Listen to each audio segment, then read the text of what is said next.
इस देश के अंदर में इतने बड़े पैमाने पर देवी देवता रहते हुए भी इतनी गरीबी भारत देश के अंदर में क्यों है? इस भारत देश के अंदर में देवी देवताओं की इतनी बड़ी मार्केट है। उस मार्केट के अंदर में जाकर आपकी जो चाहे वो मांग ले हाथ जोड़ करके। पैसे की आवश्यकता है, लक्ष्मी मां के सामने जाकर के हाथ जोड़ करके और 50 करोड़ 100 करोड़ मांग ले, 10-20 करोड़ मांग ले, धनी हो जाइएगा। क्या जरूरत है मजदूरी करने की? क्या जरूरत है नौकरी करने की? क्या जरूरत है इतनी दिक्कतें और तकलीफ साकर के काम करने की?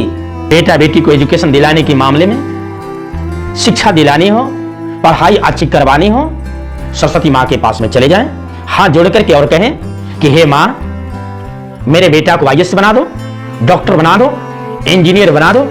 क्या जरूरत है मेडिकल की कॉलेज के अंदर में एडमिशन करवाने की? क्या जरूरत है आपको इंजीनियरिंग पढ़ाने की? क्या जरूरत है अच्छे स्कूल के अंदर में भेजने की? माता जी तो है, डिग्री आपको दे देगी। कारखाने की जरूरत पड़े, हाथ जोड़ करके विश्वकर्मा भगवान के सामने और मांग ले 50-100 करोड़ और कारखाने बैठा दे, किसी भी चीज का मालिक बन जाए। क्या जरूरत है रोने की? गरीबी में रहकर रोने की, रोजगार खोजने की कौन सी जरूरत है? सोने चांदी की कमी महसूस हो आपकी जिंदगी के अंदर में, कुबेर महाराज जी के सामने खड़े हो जाए और कहें, हाथ जोड़ करके मन्नत मांगे और कहें कि हे भगवान, मेरे को 1 ट्रक सोने चांदी दे दो, धनी हो जाओगे। क्या जरूरत है सुनार की दुकान पर जाकर के 1 बार 2 बार 5 बार 10 बार सोने लेने की, चांदी लेने की? कर्म के आधार पर जब तक कर्म नहीं करते हैं तब तक आप कभी भी और किसी उद्देश्य में सफल नहीं हो सकते हैं। इसलिए कबीर साहब इस पर कहे हैं कि अंधा खोपड़ी मरघट ज्ञान, अंतर्भूत करे नुकसान। अज्ञानता में ना जियो, अज्ञानता में हमेशा जीवन दुख का कारण होता है। पत्थर पूजने से धन नहीं मिलता, अगरबत्ती दिखाने से धन नहीं मिलता, और केवल प्रसाद चढ़ाने से धन नहीं मिलता। मंदिर जाने से, मस्जिद जाने से और गिरजे घर में जाने से शांति नहीं मिलती, धन नहीं मिलता। शांति और धन तब मिलेगा जब आपका कर्म सही हो।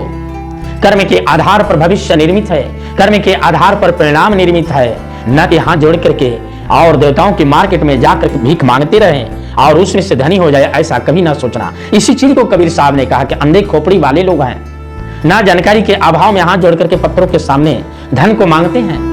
जब अंधा खोपड़ी होगा तो मरघट की ज्ञान होगी, और जब मरघट की ज्ञान होगी तो उसके अंदर में भूत के सिवा और कुछ नहीं दिखेगा, दुख के सिवा और कुछ नहीं दिखेगा।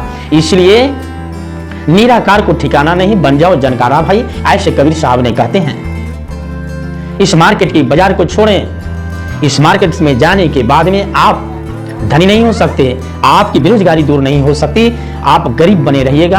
आपकी गरीबी तभी दूर हो सकती है जब आपके बच्चे पढ़ेंगे। आपको मन्नत मांगने से बेटा बेटी पढ़ने वाला नहीं है, पढ़ेगा तब जबकि अच्छे स्कूल के अंदर में एडमिशन हो और आप अच्छे संस्कार पैदा करें, तब पढ़ेगा। धन मिलेगा तब जब अच्छे कर्म करें और अच्छे पढ़ाई करें और अच्छे नौकरी पढ़ें और अच्छे कार्य को करें तो पैसे होगा। इसलिए भ्रम में ना पड़े, ये सब पाखंडियों की जाल है। अगर इसी से होना होता और कुबेर स्थान, सरस्वती मां और देवी देवताओं से ही मांगने से, मस्जिद और गिरजाघर मंदिर में जाने से ही सब कुछ पूर्ण हो जाना होता, तो पंडा, पुजारी, मुल्ला, मौलाना, पादरी लोगों ने अपने बेटे को पढ़ाने के लिए सोवियत, रूस, जापान, अफ्रीका क्यों भेजा? अपने बेटे को पढ़ाने के लिए अच्छे स्कूल के अंदर में एडमिशन क्यों कराता? वो तो उसका तो डायरेक्ट देवी देवता से कनेक्शन है। बगैर पढ़ाए हुए ही उसका लड़का डीएम बन जाए, बगैर पढ़ाए हुए ही उसका लड़का डॉक्टर बन जाए, बगैर पढ़ाए हुए ही उसका लड़का इंजीनियर बन जाए। वो बेटा बेटी को डायरेक्ट आशीर्वाद दे दे और उसका गरीबी दूर हो जाएगा। क्या जरूरत है मंदिर, मस्जिद, गिरजे घर में पैसे लेने का? इसलिए आपको देवी देवताओं के मार्केट में जाकर के भीख मांगने से आपका गरीबी दूर नहीं होगा। आपका गरीबी तभी दूर हो सकता है जबकि अपना कर्म सही रहे और अपना कर्म का परिणाम सही और अच्छे करे, ईमान सही रखें, तब जाकर के होगा। गरीबी दूर होगी। झूठे के चक्कर छोड़े,